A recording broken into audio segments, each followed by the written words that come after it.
Hello friends, I'm Derek and welcome to another video. The Kansas City Chiefs are staring down a critical offseason, one that could determine whether they remain atop the NFL hierarchy or take a step back. While they have addressed some areas of concern, one glaring issue remains: the offensive line. This unit, responsible for protecting superstar quarterback Patrick Mahomes, struggled at times last season, and the cracks became evident during the team's showdown against the Philadelphia Eagles. The inability to provide consistent protection allowed the Eagles' pass rush to apply relentless pressure, disrupting the Chiefs' offensive rhythm and contributing to their Super Bowl downfall. Let's check out some moves that will define the 2025 season. First, pay attention. I'd like to ask you a small favor. If you like what we do, could you take a moment to click on the like button? It's a great way to support us at no cost to you. Thanks a million.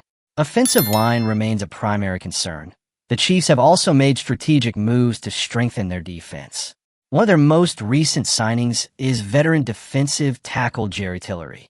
Here are 5 key insights into what he brings to Kansas City. Tillery spent last season with the Minnesota Vikings, playing all 17 games and starting 11. He contributed 17 pressures, 3 quarterback hits, and a forced fumble. While he primarily played as a defensive end in Minnesota's 3-4 scheme, Kansas City intends to utilize him in a more natural role as an interior defensive lineman within their 4-3 system. Familiarity with the AFC West. This isn't Tillery's first stint in the AFC West.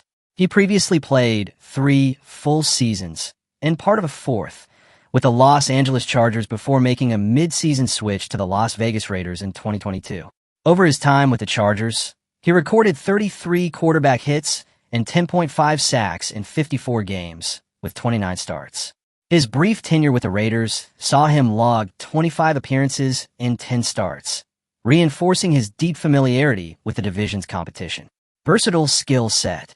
Standing an imposing 6'6" and weighing 295 pounds, Tillery has demonstrated his ability to play both as an interior disruptor and an edge rusher. In 2020, he spent 367 snaps lining up outside the opposing tackle's shoulder, showcasing his adaptability across multiple defensive formations. First-round pedigree. Tillery entered the league as a first-round draft pick in 2019 when the Chargers selected him 28th overall. He was the 6th defensive tackle taken that year, and now joins an exclusive club of former first-round picks on the Chiefs roster. Notably, he is one of just 2 such players who were not originally drafted by Kansas City. Collegiate success and development. During his 4-year tenure at Notre Dame, 2015 to 2018, Tillery established himself as a dominant force, accumulating 135 tackles, 24.5 tackles for loss, 13.5 sacks, and 4 forced fumbles in 50 games, 40 starts. His senior campaign saw him lead the team with 8 sacks, cementing his status as an elite prospect. Now, as he returns to the AFC West, the Chiefs will be hoping he can recapture the disruptive form that once made him a coveted first-round selection.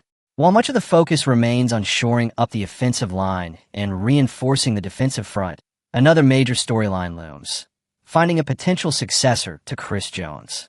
The 6-time Pro Bowler has been the backbone of Kansas City's defensive line, but as he approaches the latter stages of his career, the Chiefs may be looking to secure his long-term replacement sooner rather than later. NFL writer Matthew Chabot recently proposed an aggressive trade scenario that would allow Kansas City to land Michigan defensive tackle Kenneth Grant. According to ESPN projection, the Chiefs could send their 1st, 2nd, and 7th round picks to the Tampa Bay Buccaneers in exchange for the 19th overall pick.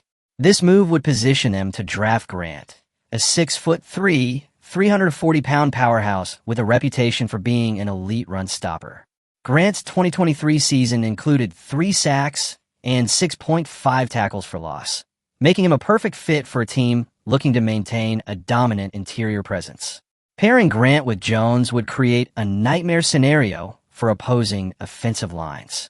Chabot argues that teams would be forced to pick their poison, double-team Jones and leave Grant in one-on-one matchups, or focus on the rookie and risk Jones wreaking havoc in the backfield. The potential departure of Tershawn Wharton only heightens the need for reinforcements, And Grant could be the ideal candidate to learn from Jones while eventually stepping into his role as the franchise's defensive anchor. The Chiefs are making bold moves to strengthen both their offensive and defensive fronts. But are they doing enough to secure another championship run? Should Kansas City invest even more in protecting Mahomes? Or is the defensive line the bigger priority? Would trading up for Kenneth Grant be a game-changing decision? Or should they focus on a different prospect? Leave your analysis in the comments. Remember to leave your like and subscribe to the channel. Be another fan of our community, and let's strengthen the Chiefs. Until the next video,